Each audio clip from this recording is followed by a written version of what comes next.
Your viewers, welcome to the Hills Live. And the headline is North Kachar Hills Autonomous Council Employees Union organized a protest rally in demanding a long-term pending salary. Demanding immediate release of salary and judicial inquiry into the incident of police lathi charge, the North Kachar Hills Autonomous Council Employees Union, along with other students' organizations, took out a protest rally at Haflong on Wednesday. The rally started from council, marched through major parts of Haflong and converged in front of the office of the DC office. They submitted memorandum to Chief Minister for his intervention. North Kachar Hills Autonomous Council Employees Union states the Dharna from 10th of July 2017, and as per to the record, it has been learned that the pending salary has entered its 10th month of the pending salary.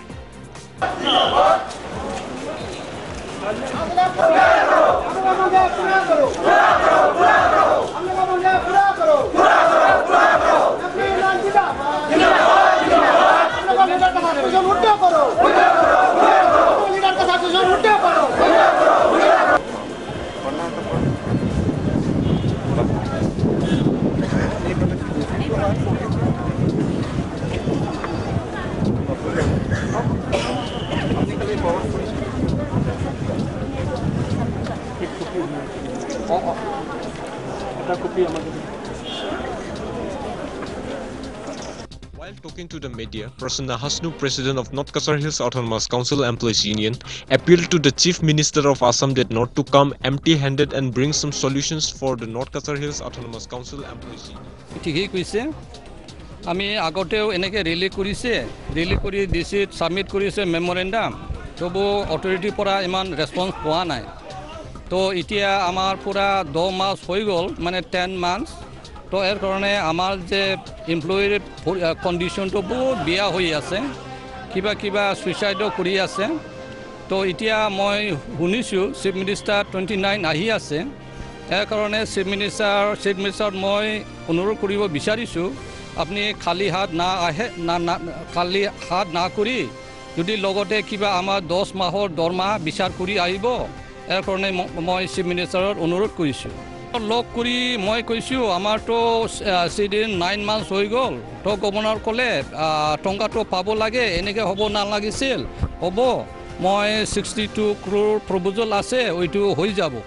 এনেকে আশাটো দিছে কিন্তু এতিয়া লগে কোনো progressটো হোৱা নাই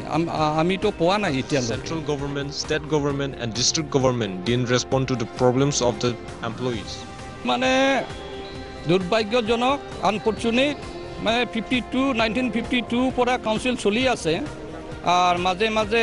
এনেকে লগে করা নাই এর কারণে আমি দুঃখিত তো সিএম তো আমার তো মানে যেনেকে ফাদার মাই বাপ তার তো গার্জিয়ান তার তো খবর লব লাগিছিল আমার এই লাঠি চার্জর পিছত আমার হসপিটাল পুরা 5টো হসপিটালাইজ হয়েছে 3জন তো এতিয়াও আছে তো বহুত মানুষ জখম হয়েছে তো এইটো মানে আনকে এজিটেশন চলি আছিল কিন্তু এনেকে লাঠিচাৰ্জ হোৱা নাই এই লাঠিচাৰ্জৰ পিছত থাৰ্ড পাৰ্টিৰ ইনভলভমেন্ট আছে এৰ কাৰণে ওই থাৰ্ড পাৰ্টিটো কোনে কৰাইছে ওইটো ইনকুয়ারির কারণে আমি মেমোরেন্ডাম লিখিছো ওইটো ইনকুয়ারি হ'ব লাগে হাই লেভেল ইনকুয়ারি হ'ব লাগে আর ইন ফিউচার এনেকে হ'ব না লাগে এর কারণে মেমোরেন্ডামত আমি ওই পয়েন্টটো এড কৰিছো অপৰচুনিটি এটো হ'ব না লাগিছিল আৰ ইন ফিউচাৰ যাতে এনেকে না হয় এৰ কাৰণে ব্যবস্থা লবৰ কাৰণে মই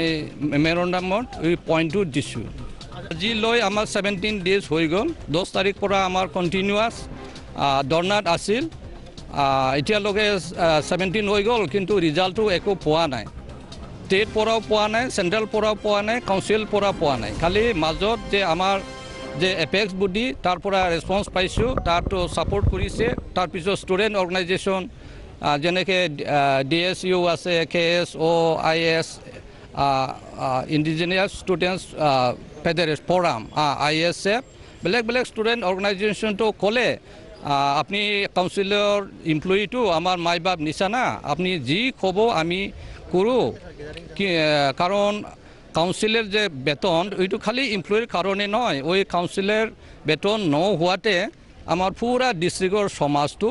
হিলি আছে এৰ কাৰণে মাৰ্কেটও হিলি আছে এই কাৰণে কাউন্সিলৰ যে এপইণ্টমেণ্ট বেতন যে হোৱা নাই এইটো কাউন্সিল নৰ্মেলৰ খালি প্ৰব্লেম নাই গোটা ডিষ্ট্ৰিক্টৰ এটা প্ৰব্লেম এইটো সলভ যদি নহয় পুৰা ডিষ্ট্ৰিক্টটো হিলি যাব কি কৰিব ফুলফিল নহ'লে আমিতো এক্সট্ৰিমিষ্ট নাই আমিতো এমপ্লয়ি কি কৰিব মইতো ডনাই কৰিব মেমৰেণ্ডাম দিম উইথই কৰিব বেলেগ ৰাস্তাটো আমিতো ধৰিব নোৱাৰে আমিতো ইনোচেণ্ট এমপ্লয়ি ওই আমাৰ ফেটটো নচলে ইয়াৰ কাৰণে আমিতো চিলাই আছোঁ ওই খালি চিলাব পাৰিব খালি বেলেগ ৰাস্তাটো আমি ধৰিব নোৱাৰে ধৰ্ণা এতিয়াতো পিছত জেনেৰেল মিটিং হয় ডিচিশ্যন ল'ব এনেকৈ যদি পাৰ্মানেণ্টলি আমিতো আমি ধৰ্ম কৰিবতো আমি ইমান নবিচাৰে কিন্তু আমাৰ যেটা উইথড্ৰ কৰিব তখন আমাৰ জেনেৰেল মিটিং হ'ব লাগিব মিটিঙে যি ডিচিশ্যন ল'ব উইথই হ'ব Furthermore, David Khaibum, president of NCHISF, also supported the rally and highlighted the issue in favor of North Kazar Hills Autonomous Council Employees Union. NC